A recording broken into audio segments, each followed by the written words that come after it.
উন্নত জীবনের স্বপ্ন নিয়ে সৌদি আরবে পাড়ি জমিয়েছিলেন জুলাই আন্দোলনের সম্মুখ সারির এই তরুণ। বিদেশে যাওয়ার জন্য সরকারের আর্থিক সহায়তার 2 লাখ এবং প্রবাসী কল্যাণ ব্যাংক থেকে 3 লাখ টাকা ঋণও নিয়েছিলেন, কিন্তু দালালের প্রতারণার ফাঁদে পড়ে হারান সবকিছু। এমনকি কয়েক মাস কাটাতে হয় সৌদি কারাগারে। প্রায় 9 লাখ টাকার ঋণের বোঝা মাথায় নিয়ে দেশে ফিরতে হয় তাকে। আমার ইকামা নাই, আমার ব্যাংক কার্ড নাই, আমাকে পুলিশ ধরলে দেশে দিয়ে পাঠাবে। চেক করছিল, পুলিশ ধরে নাই একদিন, কপাল ভালো ছিল। এরপর যখন ধরা পড়ছি তখন তো দেশে আসছি।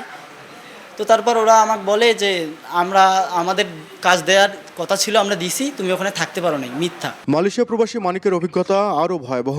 বাবু নামে এক দালালের সঙ্গে 5 লাখ টাকার চুক্তিতে ট্যুরিস্ট ভিসায় কম্বোডিয়ায় যান তিনি। সেখানে পৌঁছে ভিসার কথা বলে আদায় করা হয় আরও 1 লাখ টাকা, কিন্তু চাকরি তো দূরের কথা, শুরু হয় মানসিক নির্যাতন। 7 মাস পর 2 লাখ টাকা খরচ করে সাগর পথে ঝুঁকি নিয়ে চলে যান মালয়েশিয়ায়। আমাকে ওই টুরিস্টে নিয়ে এসে লাওসের খালি স্টিকার মেরে দিচ্ছে আমার পাসপোর্টে।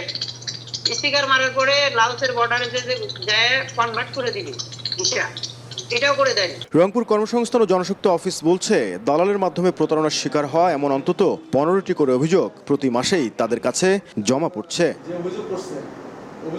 তবে এই কর্মকর্তার দাবি, কেউ যাতে অবৈধ রিক্রুটিং এজেন্সি কিংবা দালালদের মাধ্যমে প্রতারিত না হন সে বিষয়ে নিয়মিত প্রচারণা চালানো হয়। আমরা কিন্তু প্রচার করতেছি, আমরা অনেক গ্রামে যাচ্ছি, অনেক উপজেলায় যাচ্ছি, পিটিসিতে আমরা যাচ্ছি, আমরা পিডিও ক্লাসে বলতেছি যে আপনারা বিদেশ যাওয়ার আগে বৈধ পথে যান। বেশি প্রতারিত হচ্ছে যারা তাদের আত্মীয় স্বজন ভিসা দিচ্ছে, এনারাই ভিসা দিয়ে এদের মাধ্যমে বেশি প্রতারিত হচ্ছে। গবেষকদের মতো অভিবাসন প্রক্রিয়ায় দালাল নির্ভরতা কমাতে বৈধ রিক্রুটিং এজেন্সির সংখ্যা বাড়ানো, বিদেশগামী কর্মীদের দক্ষতা উন্নয়ন, প্রশিক্ষণ এবং জনসচেতনতা বৃদ্ধি জরুরি। বিদ্যমান যেসব জনশক্তি রপ্তানি করবার জন্য যে এজেন্টগুলো আছে, সেই এজেন্টগুলো যথাযথভাবে তাদের প্রক্রিয়াগুলো মেনে চলছে কিনা, কার্যক্রমগুলো পরিচালনা করছে কিনা সেটি তদারকি করা।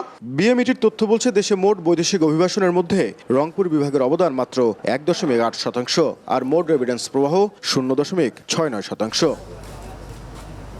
নাজমুল ইসলাম নিশাত, সময় সংবাদ, রংপুর।